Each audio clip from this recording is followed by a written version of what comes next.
பேரவைத் தலைவர்களே, நீங்க உட்காருங்க. நேற்று நான் பேசும்போது சில அமைச்சர்கள் குறுக்கிட்டு பேசினாங்க, அதற்கு நீங்க அனுமதி கொடுத்தீங்க.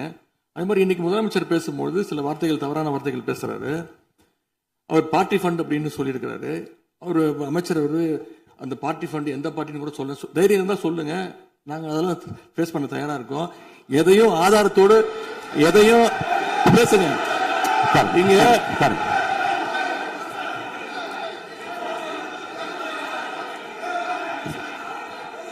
அது மாதிரி பேரவைத் தலைவர் அவர்களே, நேற்று நான் பேசி முடிஞ்சோடனே நீங்க அவை முடிஞ்சிருச்சுன்னு சொல்லிட்டீங்க. நாங்கெல்லாம் வீட்டுக்கு போயிட்டோம். வீட்டுக்கு போய் டிவி போட்டு பார்த்தா அங்க இன்னொரு அமைச்சர் இன்னும் பதில் சொல்லிட்டே இருந்திருக்கிறாரு. அதற்கெல்லாம் நாங்க இப்ப என்ன பதில் இது, என்ன மரபு இது? நீங்க இப்ப பேசிக்கிட்டே இருப்பீங்களா? நாங்க பாத்துக்கிட்டே இருக்கணுமா? அதே மாதிரி இன்னைக்கு முதலமைச்சர் அவர்கள் பேசும்போது நாங்களும் அமைதியா கேட்டுட்டு தான் இருந்தோம். ஆனா சில கருத்துக்கள் அவர் பேசும்போது அதை நாங்க அனுமதிக்க முடியாது. ஆதாரத்தோடு ஏதாவது பேசணும்னா, குற்றச்சாட்டுகள் சொல்லும் போது ஆதாரத்தோடு சொன்னீங்கன்னா அதை நாங்க ப்ரூவ் பண்றதுக்கு தயாராக இருக்கு. மாண்புமிகு உறுப்பினர் அவர்கள் இருங்க. நேற்று மாண்புமிகு எதிர்க்கட்சி தலைவர்கள் பேசியதும் மாண்புமிகு பொதுப்பணித்துறைகள் பேசியதும் ஆதாரம் இல்லாமல் பேசக்கூடாது என்று நான் சொன்னேன். ஆய்வு செய்து நீக்கப்பட வேண்டியது நீக்கும் என்று சொன்னேன். இப்போது மாண்புமிகு முதல்வர் அவர்கள் பேசி முடிக்கட்டும். நீங்கள் கூறிய கருத்துப்படி அதில் ஆதாரங்கள் இல்லாத குறிப்பாக இருந்தால் அதை நீக்குவதற்குரிய உரிமை எனக்கு இருக்கிறது. ஆய்வு செய்து நான் நடவடிக்கை எடுப்பேன். இப்போது மாண்புமிகு முதலமைச்சர் அவர்கள் பேசலாம்.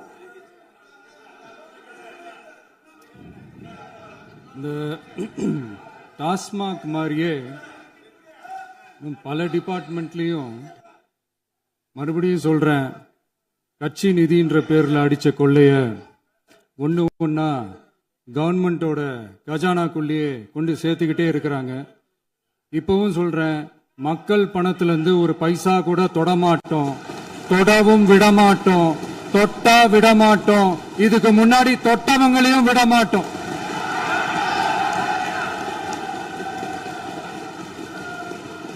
ஒவ்வொரு ஊழலா வெளியில வரும் போலே, ஒவ்வொரு வேஷமா கலைஞ்சிரும் போலே, இங்க இருக்கிற நிறைய பேரு நடுங்கி போய் இதுல நம்ம மேல அவதூறு வேற. இப்ப புதுசா ஒரு வெப்பன் ஒண்ணு கொண்டு வந்திருக்காங்க. அது என்ன தெரியுமா? அவங்க தயவால தான் நம்ம ஆட்சி நடக்குதான். மக்கள் தயவால இந்த ஆட்சி நடந்துகிட்டு இருக்கு. மனசாட்சி உள்ள சக்திகளோட ஆதரவால இந்த ஆட்சி நடந்துகிட்டு இருக்கு. நாங்க தான் அனுப்பி வச்சோம் அப்படின்றாங்களே. அனுப்பி வச்சவங்களுக்கு மினிஸ்ட்ரியில இடம் கொடுத்தா ஏன் கதறீங்க? ஏன் இவ்வளவு கோவம்? ஏன் இவ்வளவு கதறல்?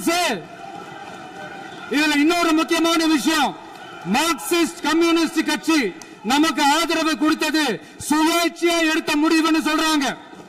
அதே மாதிரி இந்திய கம்யூனிஸ்ட் கட்சி நமக்கு ஆதரவு கொடுத்தது சுயேட்சையா எடுத்த முடிவுன்னு சொல்றாங்க. இதுல எங்க இருந்து நாங்க தான் அனுப்பி வச்சோம்னா புரியலையே.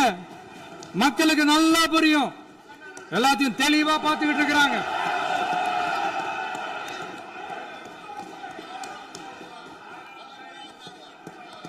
முதலமைச்சர் கண்டினியூ பண்ணலாம். மாண்புமிகு முதலமைச்சர்